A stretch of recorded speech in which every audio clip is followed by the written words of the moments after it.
Bon, allez, bonjour à tous. Mon nom est Divin Cass et je suis data scientist et développeur logiciel spécialisé dans les agents IA.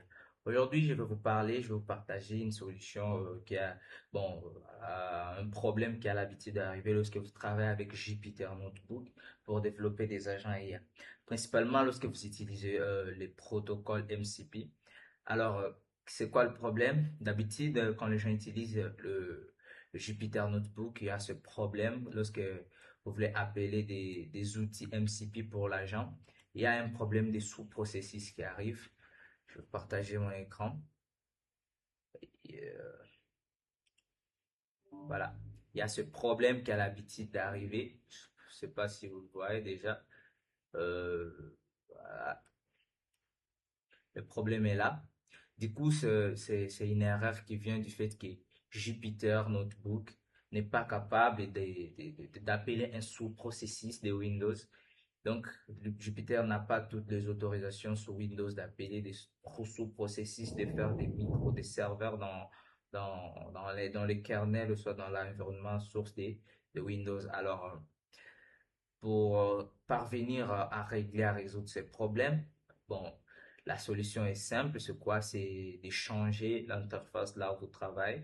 Alors, vous pouvez prendre votre code et les copier dans un simple fichier Python, comme je l'ai fait ici.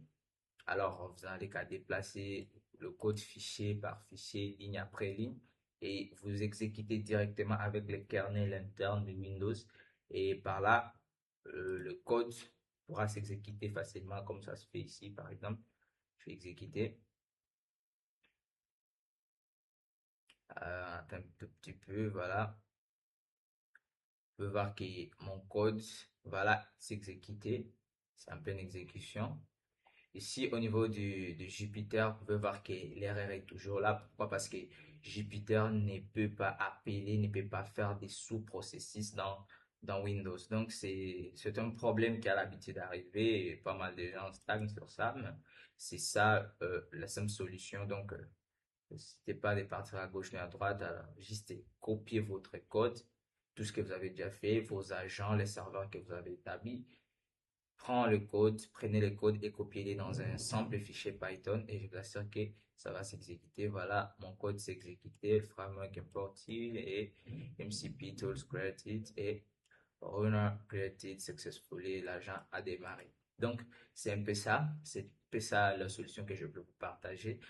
Du coup, si vous avez d'autres questions, n'hésitez pas à les écrire en commentaire. Ce sont des petits trucs pareils ici qui nous aident et qui nous aident à interagir et à collaborer ensemble. Bon, c'est la fin de cette vidéo. Si cette solution vous a plu, si cette solution vous a plu ou soit vous trouvez ça intéressant, n'hésitez pas à liker, de mettre un petit pouce bleu, pourquoi pas, bon, pour soutenir la chaîne aussi, de communiquer ou soit de faire quelque chose. Du coup, c'est du 24 et je vous dis au revoir à la prochaine pour l'autre petite astuce de solution en informatique. Ok.